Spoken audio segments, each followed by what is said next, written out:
आप सभी का हार्दिक स्वागत है। आज आप सभी का हमारे साथ जुड़ना हमारे लिए सौभाग्य की बात है, क्योंकि हम भगवद गीता के शाश्वत ज्ञान की यात्रा पर निकल पड़े हैं। भगवद गीता की शुरुआत कुरुक्षेत्र के युद्ध क्षेत्र के एक गहन दृश्य से होती है, जहां दो विरोधी गुट पांडव और कौरव युद्ध के लिए तैयार खड़े हैं। अर्जुन विषाद योग या अर्जुन की निराशा का योग शीर्षक वाला ये अध्याय पांडवों के एक प्रमुख योद्धा अर्जुन की नैतिक दुविधाओं और मनोवैज्ञानिक संघर्षों की पड़ताल करता है, क्योंकि वह अपने ही रिश्तेदारों और शिक्षकों से लड़ने की संभावना का सामना करता है। इस संवाद के माध्यम से कर्तव्य, नैतिकता और आध्यात्मिकता पर भगवान कृष्ण की शिक्षाओं के लिए संदर्भ निर्धारित किया गया है। पहले अध्याय में 46 श्लोक हैं, जिनमें से प्रत्येक मानवीय भावनाओं की जटिलताओं, आंतरिक संघर्षों और नैतिक दुविधाओं के समय कठिन निर्णय लेने की चुनौतियों के बारे में गहन अंतर्दृष्टि से भरपूर है। यह अर्जुन की गहरी आंतरिक उथल-पुथल को स्पष्ट रूप से चित्रित करता है, जो आने वाले अध्यायों में सामने आने वाले परिवर्तनकारी आध्यात्मिक ज्ञान के लिए मंच तैयार करता है। श्लोक 1। धृतराष्ट्र की पूछताछ। धृतराष्ट्र उवाच धर्मक्षेत्रे कुरुक्षेत्रे संवेता युयुत्सवः मकः पांडवश चैव किम अकुर्वत कहते हैं। अनुवाद। धृतराष्ट्र ने कहा, हे संजय, जब मेरे पुत्र और पांडु के पुत्र युद्ध के लिए उत्सुक होकर कुरुक्षेत्र के पवित्र स्थान पर एकत्र हुए तो उन्होंने क्या किया? व्याख्या। श्लोक की शुरुआत राजा धृतराष्ट्र द्वारा अपने मंत्री संजय को संबोधित करने से होती है। शारीरिक और आध्यात्मिक रूप से अंधे धृतराष्ट्र युद्ध के परिणाम को लेकर चिंतित हैं। कुरुक्षेत्र एक पवित्र भूमि होने के नाते धर्मी पांडवों के पक्ष में दैवीय प्रभाव की संभावना का आह्वान करता है। यह भगवद गीता की शिक्षाओं के लिए मंच तैयार करता है। श्लोक 2। संजय की प्रतिक्रिया। संजय उवाच दृष्ट्वा तु पांडवनिकं व्यूधं दुर्योधन सतदाचार्यम उपसंगम्य राज वचनम अब्रवीत। अनुवाद। संजय ने कहा, हे राजन, पांडव सेना को सैन्य संरचना में व्यवस्थित देखकर राजा दुर्योधन अपने गुरु द्रोणाचार्य के पास गए और बोले। स्पष्टीकरण। संजय का कथन पांडव सेनाओं के प्रति दुर्योधन की प्रतिक्रिया का वर्णन करता है। दुर्योधन को एक रणनीतिक लेकिन घमंडी नेता के रूप में चित्रित किया गया है, जो तुरंत द्रोणाचार्य से सलाह लेता है, जो उसके शिक्षक पर निर्भरता और युद्ध के बारे में उसकी आशंका दोनों को दर्शाता है। श्लोक 3। दुर्योधन ने पांडव सेना पर प्रकाश डाला।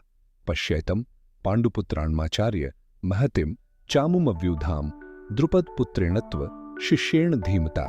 अनुवाद।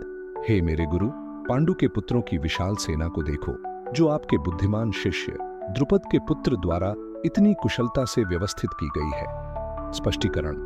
दुर्योधन के शब्द सूक्ष्मता से द्रोणाचार्य की आलोचना करते हुए बताते हैं कि उनके पूर्व छात्र धृष्टद्युम्न अब पांडव सेना का नेतृत्व करते हैं। यह कथन दुर्योधन की असुरक्षाओं और द्रोणाचार्य को आगामी युद्ध के लिए प्रेरित करने के उसके रणनीतिक प्रयास को दर्शाता है। श्लोक 4। पांडव योद्धाओं का वर्णन। अत्र शूर महेश्व असाभिमार्जुन समा युद्ध युद्धानो विराटश्च च द्रुपादश च महारथ। अनुवाद। इस सेना में भीम और अर्जुन के बराबर युद्ध करने वाले कई वीर धनुर्धर हैं, युयुधान, विराट और द्रुपद जैसे महान योद्धा। स्पष्टीकरण। दुर्योधन पांडव योद्धाओं की ताकत को स्वीकार करता है और उनके कौशल की तुलना भीम और अर्जुन से करता है। यह श्लोक पांडव सेनाओं की दुर्जेय प्रकृति पर प्रकाश डालता है और कौरवों के बीच बेचैनी का माहौल पैदा करता है। श्लोक 5। पांडव पक्ष में और अधिक योद्धा। धृष्टकेतुश्च सीकितान काशीराजश्च वीर्यवान पुरुजित कुंती भोजश्च कशैब्यश्च च नरपुंगवः। अनुवाद। धृष्टकेतु, चेकितान, काशीराज, पुरुजित, कुंती भोज और शैब्य जैसे महान वीर शक्तिशाली योद्धा भी हैं।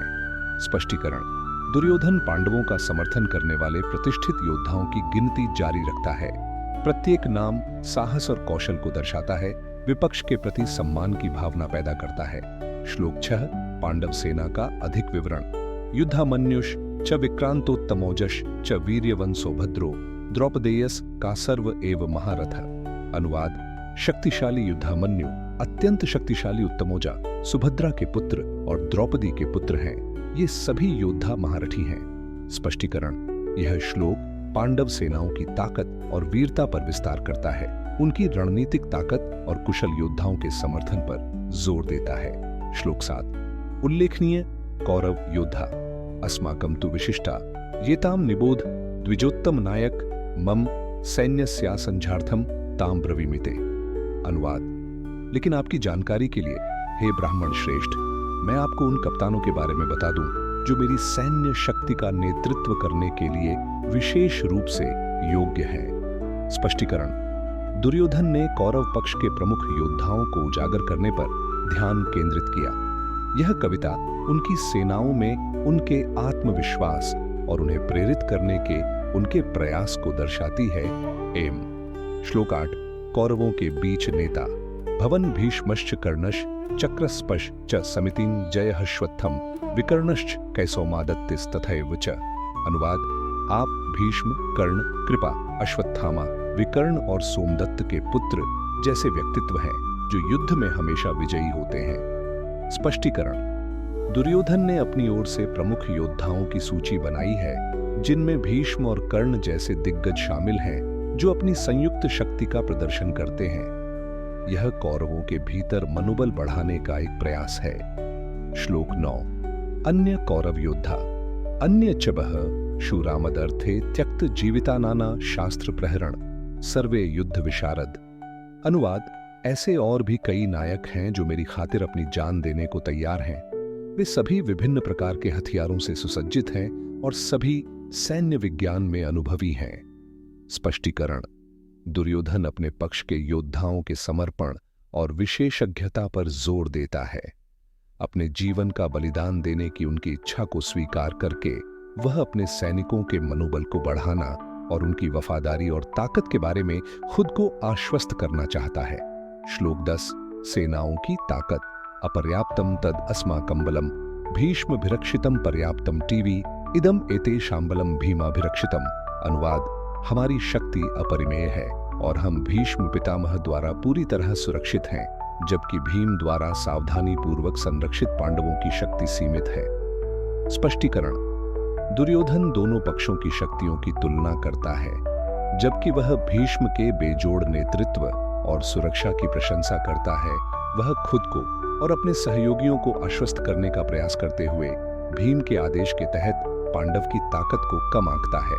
श्लोक 11 भीष्म के लिए रणनीति और समर्थन अयनेषु च सर्वेषु यथा भागम अवस्थित भीषमम एव भिरक्षन्तु भवन्त। ये सभी हैं। अनुवाद, अब आप सभी को भीष्म पितामह को पूर्ण समर्थन देना चाहिए क्योंकि आप सेना में प्रवेश के अपने संबंधित रणनीतिक बिंदुओं पर खड़े हैं। स्पष्टीकरण, दुर्योधन ने अपने सेनापतियों को कौरव सेना के प्रमुख स्तंभ भीष्म की रक्षा करने का आदेश दिया। यह निर्देश भीष्म की उपस्थिति के महत्व और कौरवों के आत्मविश्वास और रणनीति को बनाए रखने में उनकी महत्वपूर्ण भूमिका पर प्रकाश डालता है। श्लोक 12 भीष्म का प्रोत्साहन यह हर्षांकुरु वृद्ध शब्द का अर्थ है। अनुवाद, तब कुरुवंश के महान पराक्रमी पोते सेनानियों के पितामह भीष्म ने शेर की दहाड़ जैसी आवाज करते हुए बहुत जोर से शंख बजाया, जिससे दुर्योधन को खुशी हुई। व्याख्या, भीष्म का शंख उनकी तत्परता और शक्ति का एक शक्तिशाली संकेत है। उनका यह कार्य कौरवों में आत्मविश्वास जगाता है और युद्ध की शुरुआत का प्रतीक है। श्लोक 13 कोलाहलपूर्ण ध्वनि तत् शंखश्च भार्याश कपानवनक गोमुख सह शैव व्यहन्यंतसा शब्ददास तुमुलो भवत। अनुवाद, उसके बाद शंख, ढोल, बिगुल, तुरही और सींग सभी अचानक बज उठे और संयुक्त ध्वनि कोलाहलपूर्ण थी। स्पष्टीकरण, विभिन्न उपकरणों की तेज और अराजक ध्वनियां महान युद्ध की शुरुआत का संकेत देती हैं। यह कोलाहलपूर्ण ध्वनि योद्धाओं की तत्परता और उत्साह का प्रतिनिधित्व करती है, जिससे युद्ध के मैदान में तनाव और प्रत्याशा की भावना पैदा होती है। श्लोक 14 कृष्ण और अर्जुन अपना शंख बजाते हैं। तत् श्वेतैर हयैर युक्ते महति स्यंदाने स्थितो माधव पांडवश चैव दिव्यो शंखो प्रदद्मतु।